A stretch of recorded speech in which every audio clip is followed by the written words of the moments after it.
Hello, welcome back to Priya cooking YouTube channel. ಇವತ್ತಿನ recipe ಎಳ್ಳಮಾವಾಸ್ಯೆ special bajji ಹೇಗೆ ಮಾಡೋದು ಅಂತ ನೋಡ್ಕೊಂಡು ಬರೋಣ ಬನ್ನಿ. ಬಜ್ಜಿ ಮಾಡಲಿಕ್ಕೆ ಯಾವ್ಯಾವ ಕಾಳು ಬೇಕು ನೋಡ್ಕೊಳ್ಳೋಣ ಬನ್ನಿ.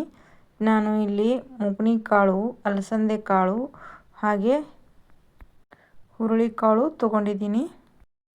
ಕ್ಲೀನಾಗಿ ನೀರು ಹಾಕಿ ತೊಳ್ಕೊಳ್ಳೋಣ ಫಸ್ಟಿಗೆ. ಆಮೇಲೆ ಇದು ಕುಕ್ಕರಲ್ಲಿ ಹಾಕಿದ್ದು ನಾನು ಒಂದು ಸ್ವಲ್ಪ ಹುರ್ಕೊಳ್ಳೋಣ.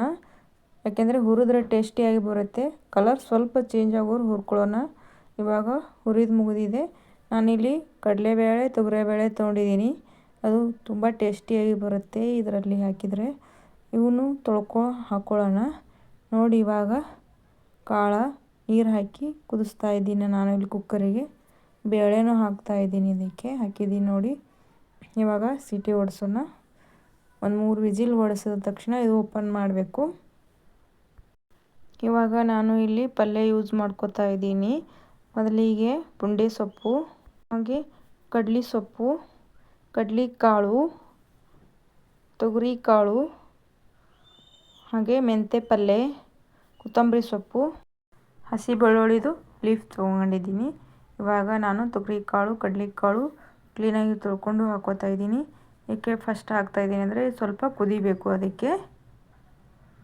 ಇವಾಗ ನೋಡಿ, ಗ್ಯಾಸ್ ಆನಲ್ಲೇ ಇದೆ, ಹಾಗೆ ಕುದಿಸ್ತಾ ಇರಬೇಕು. ಹುಂಚಿ ಪಲ್ಯ ತೊಗೊಂಡಿದ್ದೀನಿ. ಇದು ಎಲ್ಲ ಪಲ್ಯ ಜೊತೆ ಕಟ್ ಮಾಡಿ ಹಾಕೋತಾ ಇದ್ದೀನಿ ನೋಡಿ. ಇವಾಗ ಈ ಥರ ನೀಟಾಗಿ ತೊಳ್ಕೊಂಡು ಹಾಕ್ಕೊಳ್ಳೋಣ. ಹಾಗೆ ಕಾಳುಗಳು ಕುದೀತಾ ಇವೆ ನೀಟಾಗಿ. ಪಲ್ಯನೂ ನೀಟಾಗಿ ಕುದಿಬೇಕು. ಅದಕ್ಕೆ ನಾನು ಇವಾಗ ಹಾಕೋತಾ ಇದ್ದೀನಿ.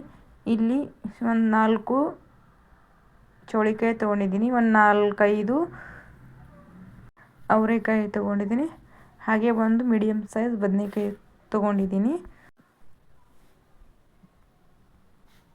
ನೋಡಿ. ಇವಾಗ ಒಂದು ಮೀಡಿಯಮ್ ಸೈಜ್ ಟೊಮೆಟೊ ತೊಗೊಂಡಿದ್ದೀನಿ. ಇವಾಗ ಹಾಕ್ಕೊಂಡಿದ್ದೀನಿ ನೋಡಿ. ಎಷ್ಟು ಚೆನ್ನಾಗಿ ಕುದೀತಾ ಇದೆ. ಇವಾಗ ಸ್ವಲ್ಪ ಮಿಕ್ಸ್ ಮಾಡ್ಕೊಳ್ಳೋಣ. ಇಲ್ಲಿ ನಾನು ಹುರಿದು ಮೆಣಸಿನ್ಕಾಯಿ ಇಟ್ಕೊಂಡಿದ್ದೀನಿ. ಅದಕ್ಕೆ ಸ್ವಲ್ಪ ಉಪ್ಪು ಹಾಕಿ ಮಿಕ್ಸಿಯಲ್ಲಿ ಗ್ರೈಂಡ್ ಮಾಡ್ಕೊಳ್ಳೋಣ. ಈ ಥರ ಪೇಸ್ಟ್ ಥರ ನೋಡಿ ಹೇಗಾಗಿದೆ. ಇವಾಗ ನೋಡಿ ಎಲ್ಲ ಕಾಳು ಪಲ್ಯ ಹೆಂಗೆ ಬೆಂದಿದೆ ಅಂತ. ಇದು ಸ್ವಲ್ಪ ಗಟ್ಟಿಯಾಗಿದೆ. ಸ್ವಲ್ಪ ಬಿಸಿ ನೀರು ಮಾಡಿಕೊಂಡು ಹಾಕ್ಕೊಳ್ಳೋಣ. ಇವಾಗ ನಾನು ಇಲ್ಲಿ ಉಗುರು ಬೆಚ್ಚಗಿನ ನೀರು ತೊಗೊಂಡು ಹಾಕ್ಕೊಂಡಿದ್ದೀನಿ.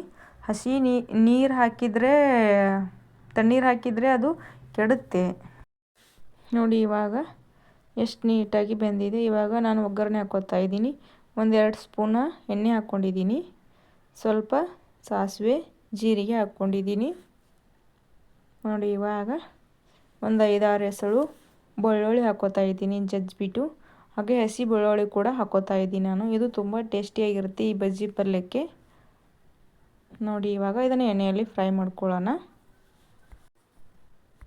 ನೋಡಿ. ಇವಾಗ ಫ್ರೈ ಆಗ್ತಾ ಇದೆ. ನಾನು ಕಟ್ ಮಾಡಿಟ್ಟಿದ್ದೀನಿ ಈರುಳ್ಳಿ, ಅದನ್ನು ಹಾಕ್ಕೋತಾ ಇದ್ದೀನಿ. ನಾನು ಡೈರೆಕ್ಟಾಗಿ ಹಾಕ್ಕೊಂಡಿಲ್ಲ ಅಂದರೆ ಈರುಳ್ಳಿ ಅದು ಬಜ್ಜಿ ಪಲ್ಯ ವಾಸನೆ ಬರುತ್ತೆ. ಹಸಿ ವಾಸನೆ. ಇದು ಒಗ್ಗರಣೆ ಹಾಕಿದರೆ ತುಂಬ ಟೇಸ್ಟಿಯಾಗಿರುತ್ತೆ. ನಾನು ಒಗ್ಗರಣೆ ಹಾಕಿದ್ದೀನಿ ನೋಡಿ. ಇವಾಗ ಹಸಿ ಮೆಣಸಿನ್ಕಾಯಿ ಪೇಸ್ಟ್ ಹಾಕ್ಕೊಂಡಿದ್ದೀನಿ ನೋಡಿ. ಈ ಥರ ಫ್ರೈ ಮಾಡ್ಕೊಳ್ಳೋಣ. ಎಣ್ಣೆಯಲ್ಲಿ ಫ್ರೈ ಮಾಡಿದರೆ ಹಸಿ ಮೆಣಸಿನ್ಕಾಯಿ ಚೆನ್ನಾಗಿ ಟೇಸ್ಟ್ ಬರುತ್ತೆ ನೋಡಿ. ಇವಾಗ ಅರಿಶಿಣ ಪುಡಿ ಹಾಕ್ಕೊಂಡಿದ್ದೀನಿ ನಾನು. ಇವಾಗ ಒಗ್ಗರಣೆ ಇದಕ್ಕೆ ಹಾಕ್ಕೊಳ್ಳೋಣ ಬಾಣಲೆಗೆ. ನೋಡಿ ಹೆಂಗೆ ಕುದೀತಾ ಇದೆ ಬಜ್ಜಿ ಪಲ್ಯ. ಈ ಥರ ಮಿಕ್ಸ್ ಮಾಡ್ಕೊಳ್ಳೋಣ. ಇವಾಗ ಸ್ವಲ್ಪ ಕುದಿಯಲು ಬಿಡೋಣ. ಈಗ ರುಚಿಗೆ ತಕ್ಕಷ್ಟು ಉಪ್ಪು ಹಾಕೋತಾ ಇದ್ದೀನಿ ನಾನು ಇಲ್ಲಿ. ನೀವು ಸಹ ನೋಡಿಕೊಂಡು ಹಾಕ್ಕೊಳ್ಳಿ. ಇವಾಗ ಕೊತ್ತಂಬರಿ ಸೊಪ್ಪು ಹಾಕಿದ್ದೀನಿ ನಾನು. ಮಿಕ್ಸ್ ಮಾಡಿ ಇನ್ನೂ ಸ್ವಲ್ಪ ಕುದಿಯಲು ಬಿಡೋಣ. ಇದು ಸ್ವಲ್ಪ ತಿಳಿಯಾಗಿದೆ. ಒಂದು ಸ್ವಲ್ಪ ಗಟ್ಟಿ ಆಗುವವರೆಗೂ ಕುದಿಸೋಣ. ಯಾವ ಥರ ಬರುತ್ತೆ ಅಂತ ನೋಡೋಣ ನೋಡಿ. ಇವಾಗ ಕುದೀತಾ ಇದೆ. ಇವಾಗ ಪರ್ಫೆಕ್ಟಾಗಿ ಬಂದಿದೆ ನೋಡಿ. ಈ ಥರ ಆಗಬೇಕು. ಪಲ್ಯ ಕಂಪ್ಲೀಟಾಗಿ ರೆಡಿಯಾಗಿದೆ. ಬಜ್ಜಿ ಹೇಗಾಗಿದೆ ಅಂತ ಕಮೆಂಟ್ ಮಾಡಿ.